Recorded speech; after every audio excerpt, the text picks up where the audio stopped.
Okay, let's begin part 2 of chapter 1, An Invitation to Health and Wellness, where we're going to begin with making healthy changes. So the first thing to do when making healthy changes is understand what healthy behavior is. There are 3 types of influences that shape behavior: predisposing, enabling, reinforcing, and we're going to look at each of these 3. Predisposing factors. Now these include knowledge that we have, attitudes, beliefs, values, self-efficacy, how I feel about myself, behavioral intentions, and existing skills. Other predisposing factors that play a role in lifestyle change include your age. So the younger you are, the easier it is to get started. As you get older, it's more difficult. Your sex, whether you're male or female, can have a big impact. Socioeconomic level, what you can afford to do. Ethnicity, family background, health care access, and levels of education. All of these are predisposing factors. They're dynamic and always changing. Now, it's important to note that some of these factors we may not be able to do too much to help ourselves. Who your family is, what your background is. You can't make, a great deal of choice about those things. Your genetics are your genetics. However, that is one of the factors that influences any challenge. Any change that we want to make in our own health, some of these factors come forward and come into play. That's why they are predisposing or predisposition factors. Now, the factors that enable us, these enabling factors, these can include our physical and mental capacities, capabilities, our resources, living conditions, societal supports, and accessible facilities. Now, these are the things that can enable you. These are the things that can assist and motivate you. Essentially, it comes down to you.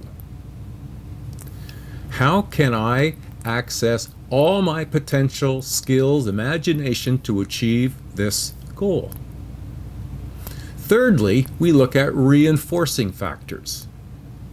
These include the praise you might get from friends and family, rewards from teachers or parents or friends, encouragement, recognition for meeting a goal. Lasting change depends on both external rewards, but also involves our own internal commitment and sense of achievement. Now, I really want to emphasize the importance of internal commitment, because that's what's going to get you going. Now, for example, and if I'm not, going to get out of bed after my alarm goes off, as I think it's just too cold to run this morning, I need the internal commitment that says that when I make this agreement with me to do it for myself, I'm going to get up and do it. It's kind of funny that at times I'm usually outside and running before I really sort of am awake and aware of where I am and what I'm doing. I mean, clearly I know I'm running and I'm outside and I don't get hit by cars, but I don't give myself a chance to turn the alarm off and stay in bed. I get out of bed, turn the alarm off, and then I'm up and away I go. So I know I'm outside and running. Okay, so there's some features and factors that influence our ability to achieve our goals of making healthy changes. Next, let's have a look at the role our decision making can have. Then this is the process of maintaining and restoring health. It depends on our own decisions, and this is very important. It's our decisions and our decision making that influences whether or not we're successful in this. You're already smart enough. It's not about whether you can make the decision you need to make to stay on top of your course material, especially when there's no class to go to, like to use a calendar or to keep track of assignments. So that's on you. So the decision making when it comes to health decisions is still dependent on your decisions and your decision making. Your decision making is that process that you can break down the most difficult choices into manageable steps. These steps can include setting priorities, informing yourself, considering all your options, turning to your intuitive feelings, considering a worst case scenario. What gets you motivated? You'll find on page 18 more explanation for some of these points. Now remember, you are going to need to use your textbook, as my videos are not a review, are only a review and are not as comprehensive as what's in your textbook. Therefore, the videos do not replace your textbook. Your textbook is required for this course. It's going to help you immensely when it comes to making notes, studying, and test time. Okay, let's carry on with the content. Now, there is in your text a reference to the health belief model, the HBM. This model focuses on attitudes and beliefs. Your attitude and beliefs are predisposing factors and therefore have a significant role to play.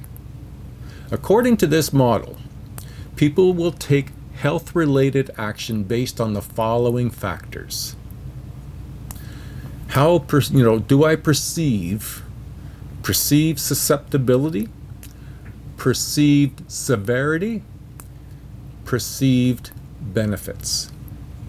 Okay, those become important. Oh, and cues to action and self-efficacy. So there's good process here. This model is promoting that people will make health-related changes on these factors. So we're going to look at them and we'll break them down one at a time. Perceived susceptibility. I may only seek help should I experience some early or pre-signs of a heart disease or high blood pressure. Only when I perceive my own susceptibility. Now, each of us will perceive that susceptibility by different conditions. Not all of us are equally self-aware of our physical body. So that plays a role. Perceived severity. If it looks like it's going to be really a tough choice to make, I might not want to do it.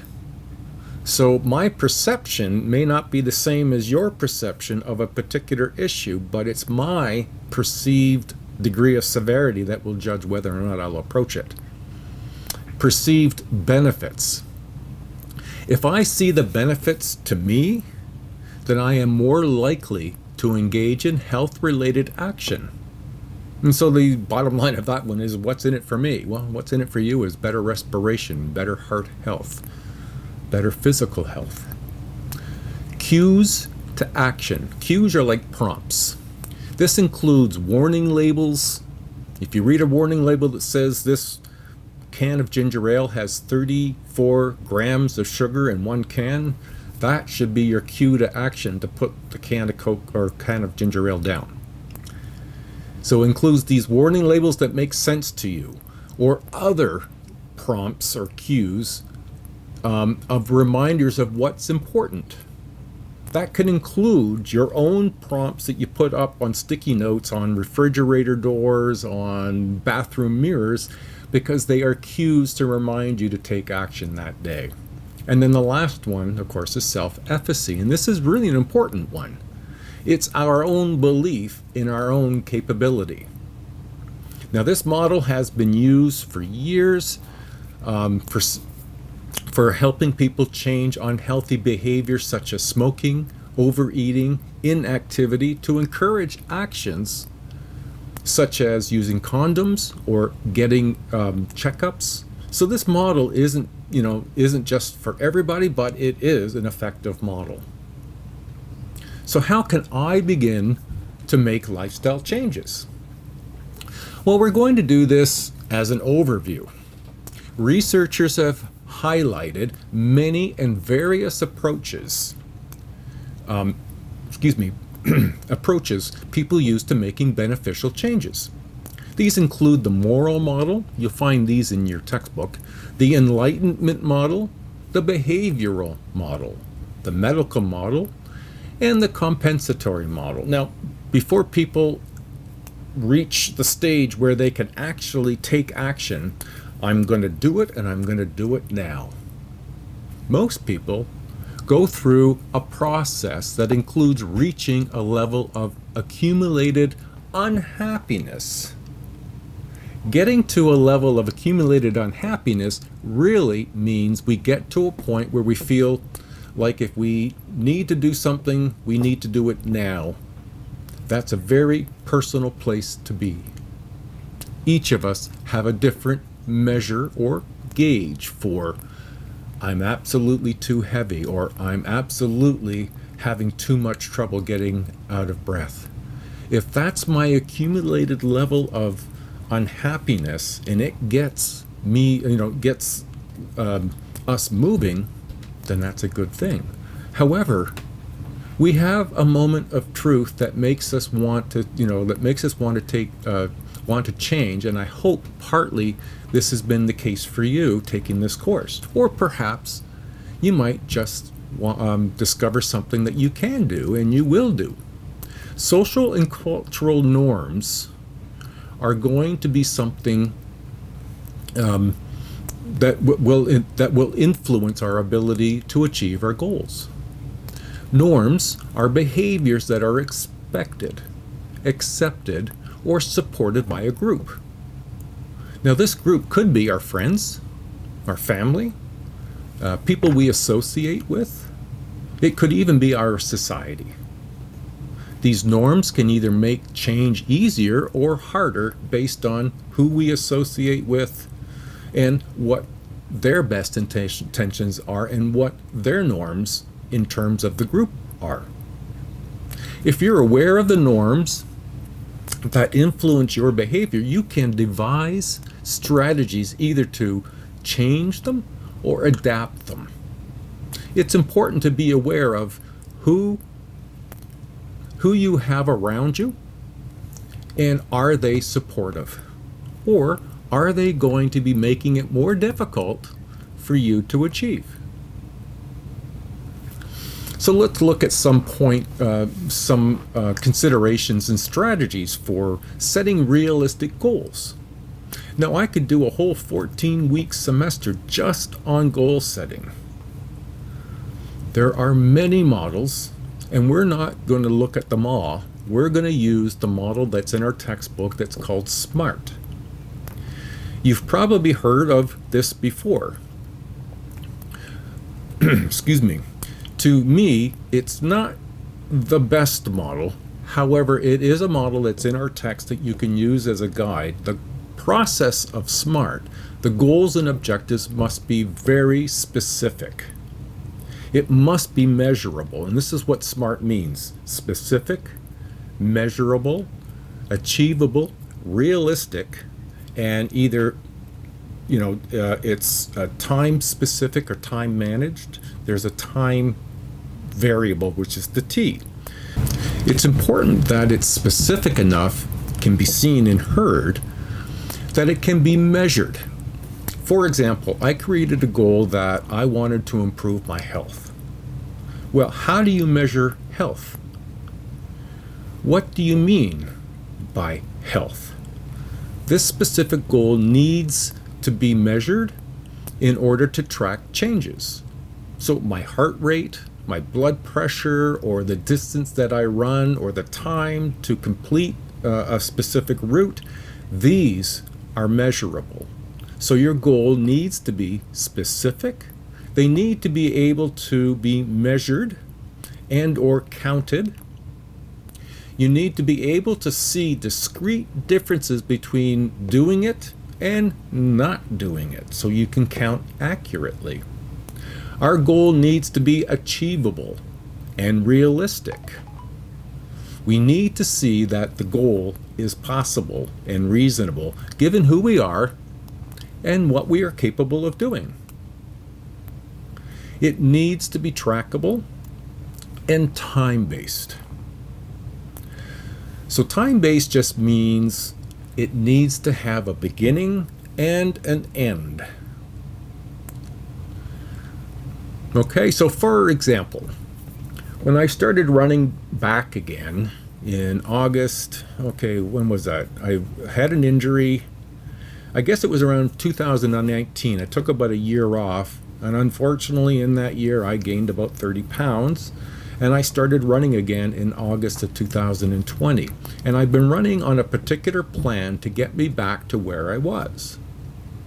Now I'm into my third year, and I'm back to running 70K a week. It takes a while, and I'm not expecting you to make any huge gains in 8 weeks for your assignment. It's a starting point. Your assignment's goal may become a motivator and may encourage you to carry on after this course. So that's what we're doing. That's what we're going to use. We're going to use SMART model when completing your assignment. So what about strategies for change? So some of you might know more options for change, but we're not going to be using a whole variety of options. I want you to be using SMART for your assignment. It's limited to SMART, but other changes that we might make could involve modeling, positive visualization, and shaping. Now you'll find a bit more explanation for these in your textbook. Modeling is essentially you doing what you see other people doing, using them as a guide. Visualization is more about what you would put in your, what you carry on in your mind and imagine yourself doing, and seeing the steps and seeing you complete each of the steps. The strategies, you see yourself doing it. It is a way of to get long-term goals by reinforcing after each step. Shaping is about doing small steps to get long-term goals by reinforcing each step in order to build and shape your behavior. Now in your textbook there is referenced trans-theoretical model, stages for change. It was from 1980, and you'll find more details in figure 1.9.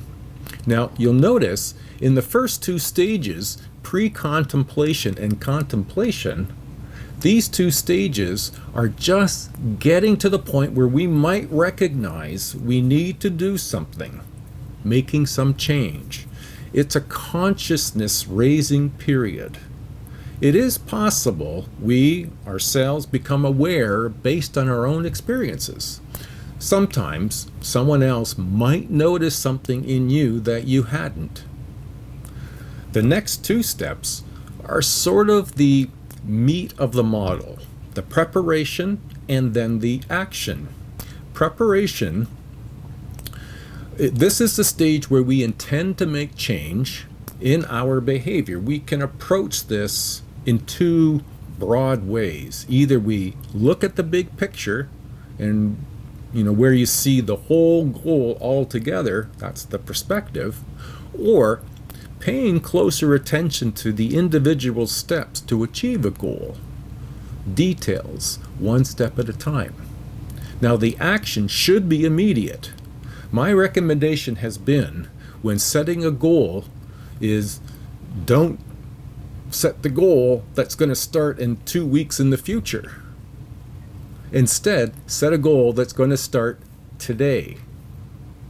For example, if I were to start my running up again, if I had a break, I know enough about how to plan a running program. So today I plan on each day I will include and put it in a calendar, post it in my fridge and on my bathroom mirror. I will organize my running gear, and then my first run walk action, you might want to consider starting your goal. Start immediately. Maintenance. Maintenance part of this model is just about what do you need to do to check in, to make sure that it's doing what you wanted it to do, that the data collection is very organized and is clear in enabling you to determine your rate of success or your rate of need of change. It's very important to this stage is commitment and patience while making your change, when then and only then termination. It is not exactly termination as end, it just means that the goal or the first step of a larger goal, or maybe it's just the beginning of the second step you're moving to, goal 2. It has been achieved. Now sometimes, depending upon what you're working on, it can take much time. However, by collecting data, we can measure our progress and be encouraged by our changes. The termination is also like a due date, the time frame given your goal, and a time to review your data. So you might set another goal, you might build on the existing goals. Termination just means the goal is achieved and you don't have that particular goal. You may have another one or two to move to. So how about successful change? If you want to be successful, some people find it's helpful to sign a contract, a written agreement in which they make a commitment for that change. That commitment to change can be made with somebody else, or it can be made with just yourself. I will still post agreements on the refrigerator door because, well, the refrigerator and the bathroom mirror, because those are two places I will definitely go every day. It's from my reminder of my commitment to myself. Change also depends on the belief that you have that you can and will be successful. Self-efficacy is the belief in yourself. So remember, the health belief model addresses that we addressed earlier in this video. Self-efficacy was addressed.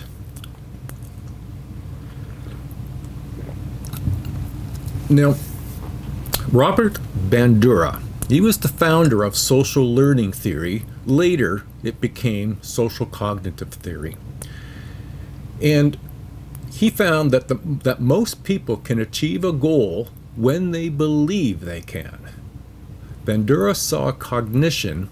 Cognition is another way of saying thinking, your thinking process. That Bandura saw cognition as an active and a give and take interaction between three effects: the environment, personal, and behavior. There are other crucial factors that are involved here.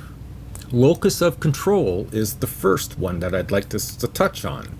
There are two sides to this locus of control. If you believe that your actions, what you do individually, will make a difference in your health, your locus of control is internal. I influence the world around me in terms of how it affects me. If you believe that external forces or factors play a greater role, then your focus is external. I can't run today because the weather is really bad. Well, then maybe you need to have a plan B, which would be to go where there's a treadmill, for example. Secondly, reinforcements. Either positive or negative can also play a big role. Now, it's an important note here. Positive reinforcement is like a reward, something good after doing what was expected or planned. This can encourage us to continue. Now, I need to make a point and clear up an error in the textbook. and it's concerning negative reinforcement. I've been a behavior consultant for 30 years. Negative reinforcement and punishment are as opposite as positive reinforcement and punishment. So let me give you two examples of what negative reinforcement is. You're lying in bed and you're still awake. It's because you can hear in the kitchen tap is dripping in the sink, and it's keeping you awake. So you decide to get up, go into the kitchen, and you tighten up the faucet, it stops dripping, and you go back to bed and you sleep. That's negative reinforcement. You're taking the bad thing away and it's improving.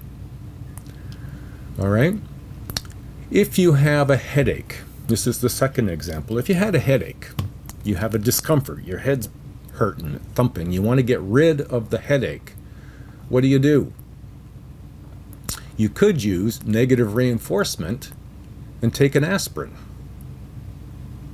That's taking away the headache. That's negative reinforcement. Punishment is what the textbook called negative reinforcement, and their example is punishment, not negative reinforcement. Okay, so let's move on to our third factor of successful change, and that's self-talk messages that you could send to yourself. Can, and it does, play a role in your change. If you don't talk like you can do it, it's going to make it more difficult to achieve things. The better that you can speak to yourself about your goals, and the more optimistic you can be, the more affirming you can be, the more likely you'll be successful. One of the people highlighted in your text is a Dr. Donald Nickelbaum. He's formerly out of the University of Waterloo, and he's the founder of cognitive behavior management. He also pioneered several studies of self-instructional methods of successful change. He founded that people who practice instructional self-talk seem to manage better than those who don't. Another valued researcher, Dr. Martin Seligman, he's the founder of the happiness, well, he's known as the happiness doctor. He's the founder of the Happiness Institute and is the author of Learned Optimism. Essentially, he advocates to challenge your negative. These are your automatic negative thoughts. You introduce something new and you go, I can't do that. There's the automatic negative thought.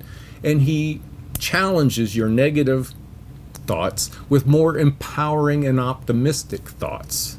We can transform ourselves into optimists.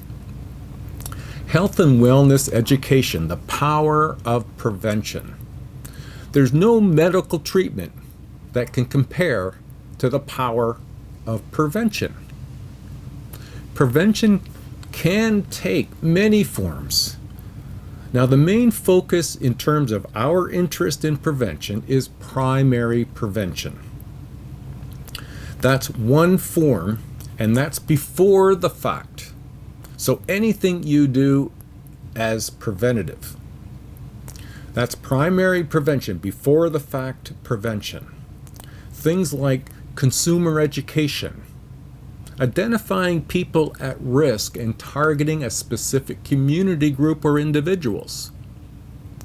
Engaging in behaviors that are going to avoid illness. Consumer education focuses on people who are targeted or identified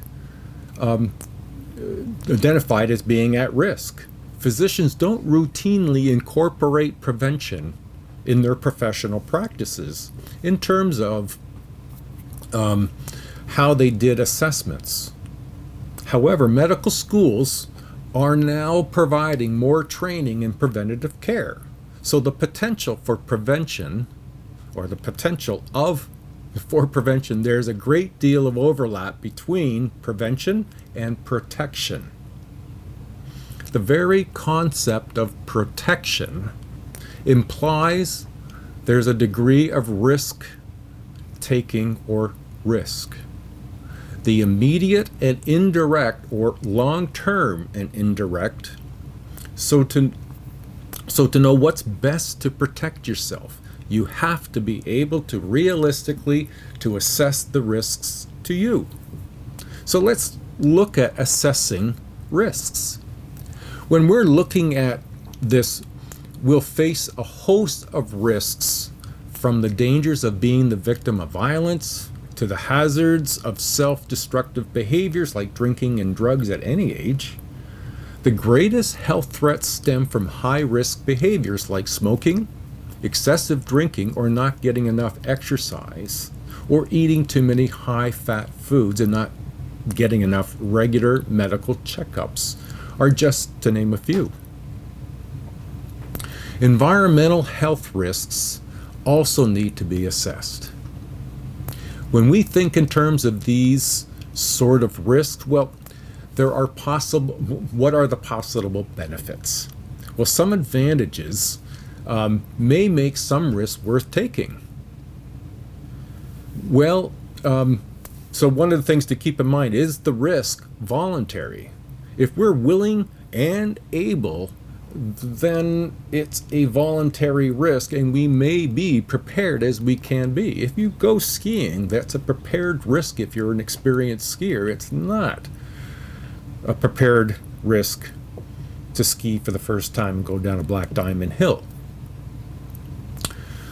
Another consideration is the risk fair. Well, that's reasonable. Are there other alternatives? Well, that's a good thing. Did we explore what else we could do other than this high-risk behavior? Are lives saved or lost? Well, that, of course, is an important element of risk factors. Well, medical science is moving ahead at astonishing speeds. However, even advances in medical science, it's still important to make healthy lifestyle choices that support all dimensions of health and wellness. I hope this has been helpful for you. We've been looking at Chapter 1, and it's getting us started and off on the right foot. I hope you found something that motivates you. Let's carry on, and we'll get to next week, where we'll be starting on Chapter 4. All right, everybody, we'll see you next week. Bye now.